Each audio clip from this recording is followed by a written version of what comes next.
حسد ایک ایسا زہر ہے جو پیتا تو انسان خود ہے اور خواہش دوسروں کے مرنے کی کرتا ہے۔ جس طرح اللہ تعالیٰ نے ہمارے ظاہری اعمال میں بعض چیزیں فرض، واجب اور بعض گناہ قرار دی ہیں، اسی طرح ہمارے باطنی اعمال میں سے بہت سے اعمال فرض ہیں اور بہت سے اعمال گناہ اور حرام ہیں۔ ان سے بچنا، اجتناب کرنا بھی اتنا ہی ضروری ہے جتنا ظاہری گناہوں سے بچنا ضروری ہے۔ ان میں سے ایک باطن کی مہلک بیماری حسد ہے۔ کسی شخص میں دوسروں کے بارے میں کینہ اور بغض پیدا ہو جائے تو اس کا ظہور حسد کی صورت میں ہوتا ہے، اور غیبت بھی اس کے اظہار کی ایک صورت ہے۔ حسد یہ ہے کہ اللہ تعالیٰ نے دوسرے آدمی کو جو حیثیت عطا کی ہے وہ اس کے پاس نہ رہے، یعنی حاسد دوسروں کو دی گئی نعمتوں کے زوال کی تمنا کرتا ہے اور کسی دوسرے کی عزت، قابلیت اور ناموری کو نہیں دیکھ سکتا۔ قرآن مجید میں ارشاد باری تعالیٰ ہے، جو اللہ نے لوگوں کو اپنے فضل سے دے رکھا ہے اس سے حسد کرتے ہیں، تو ہم نے آل ابراہیم کی کتاب اور حکمت عطا فرمائی تھی اور سلطنت عظیم بخشی تھی۔ سورہ نساء آیت 54۔ حسد نیکیوں کا خاتمہ کر دیتا ہے۔ حضور صلی اللہ علیہ وآلہ وسلم نے ارشاد فرمایا، حسد سے بچو، کیونکہ حسد نیکیوں کو اس طرح کھا جاتا ہے جیسے کہ آگ ایندھن کو کھا کر ختم کر دیتی ہے۔ اگر کوئی شخص نماز پڑھتا، روزے رکھتا اور دوسری بہت سی نیکیاں کرتا ہے، لیکن جب وہ دل میں دوسرے بھائی کے ساتھ حسد اور بغض رکھتا ہے تو یہ خصلت ان تمام نیکیوں کو ختم کر دیتی ہے۔ حسد ایک بہت بڑا جرم ہے، اور اس کے جرم ہونے کی دلیل یہ ہے کہ حاسد دراصل اللہ تعالیٰ پر اعتراض کرتا ہے کہ دوسرے کو یہ نعمت، عزت اور دولت کیوں دی ہے اور اسے کیوں نہیں دی، یعنی حاسد اللہ تعالیٰ کی عطا اور تقسیم کو درست نہیں سمجھتا، اس لیے وہ اس بندے سے اس نعمت کے زوال کی تمنا کرتا ہے۔ پھر حسد جرم اور گناہ اس وقت بن جاتا ہے جب حاسد کے دل میں کسی سے اس کو دی گئی نعمت کے زوال کی تمنا آ جائے، اور پھر وہ اس آدمی سے اس نعمت کے چھین لینے کی کوشش بھی شروع کر دے، تب تو یہ ظلم ہے، اور ظلم کا جرم اور گناہ ہونے میں کوئی شک و شبہ نہیں۔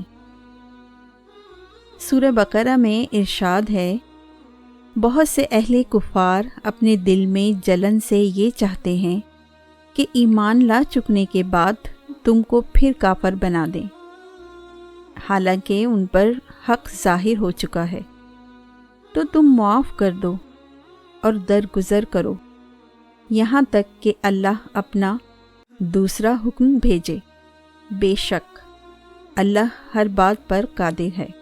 آیت 109۔ رسول اکرم صلی اللہ علیہ وآلہ وسلم نے فرمایا، 3 چیزیں ایسی ہیں کہ ان سے کوئی بھی نہیں بچ سکتا، بدفعلی، گمان اور حسد۔ پوچھا گیا کہ اے اللہ کے رسول صلی اللہ علیہ وآلہ وسلم، پھر اس سے نکلنے کا کیا راستہ ہوگا؟ تو رسول اکرم صلی اللہ علیہ وآلہ وسلم نے فرمایا کہ جب تم بدفعلی کرو تو دوبارہ اس کی طرف نہ آؤ، اور جب تمہیں گمان آ جائے تو اس کی تحقیق و تفتیش میں نہ لگ جاؤ، اور جب تم حسد کرنے لگو تو ظلم اور فساد مت کرو۔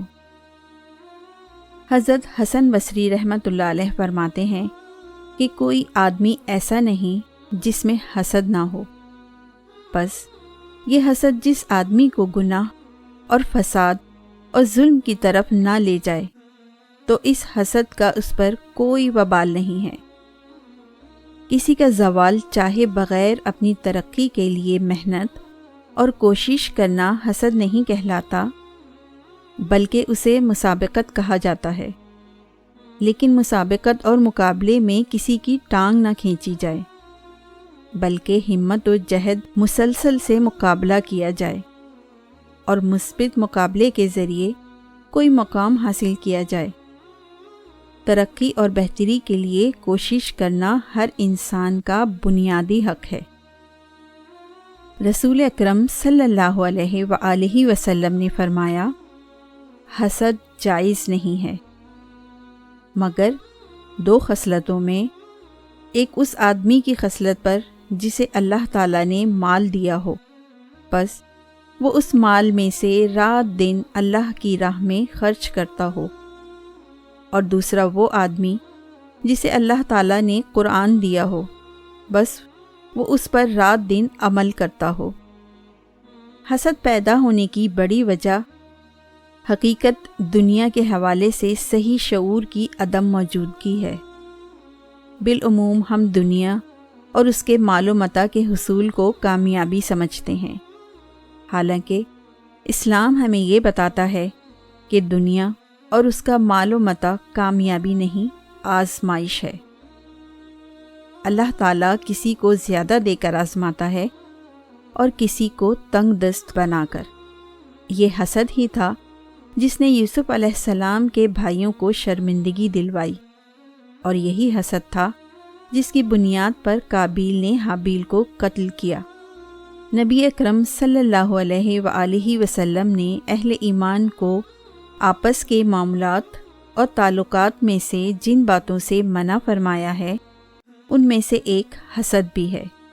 حضرت انس رضی اللہ تعالیٰ عنہ روایت کرتے ہیں کہ رسول اکرم صلی اللہ علیہ وآلہ وسلم نے فرمایا، تم ایک دوسرے سے قطع تعلق مت کرو اور ایک دوسرے کو پیٹھ مت پھیرو اور ایک دوسرے سے بغض نہ رکھو اور ایک دوسرے کے ساتھ حسد نہ کرو، اور اے اللہ کے بندو بھائی بھائی بنو، اور کسی مسلمان کے لیے حلال نہیں کہ اپنے مسلمان بھائی کے ساتھ 3 دن سے زیادہ ترک سلام کرے۔ حسد ان معاشرتی برائیوں میں سے ایک ہے جو معاشرے کے امن و سکون کو تباہ کر دیتی ہے۔ حسد میں مبتلا انسان اپنا سکون بھی برباد کرتا ہے، اور جس سے وہ حسد کرتا ہے اس کا بھی برا سوچتا ہے، اور اس کی غیر حاضری میں اس کے عیب بیان کرتا ہے تاکہ لوگوں کے دلوں میں اس کی عزت نہ رہے اور سوائے ظن پیدا ہو جائے اور لوگ اس سے نفرت کرنے لگیں۔ قرآن کریم میں حاسد کے حسد سے پناہ کی تلقین کی گئی ہے اور اس سے بچنے کی دعائیں سکھائی گئی ہیں۔ سورہ فلق میں ارشاد ہے، کہہ دو کہ میں صبح کے پروردگار کی پناہ مانگتا ہوں، تمام مخلوق کے شر سے اور اندھیری رات کے شر سے جب وہ آ جائے، اور گنڈوں پر پھونکنے والیوں کے شر سے اور حسد کرنے والوں کے شر سے جب وہ حسد کرنے لگیں۔ اللہ تعالیٰ سے دعا ہے کہ ہمیں حسد اور حاسدین کے شر سے محفوظ رکھے۔ آمین ثم آمین۔ دوستو، آپ میرے چینل کو سبسکرائب کریں، لائک کریں، بیل کے آئیکن کو دبائیں اور اچھے کمنٹس کرنا نہ بھولیں۔ Thank you.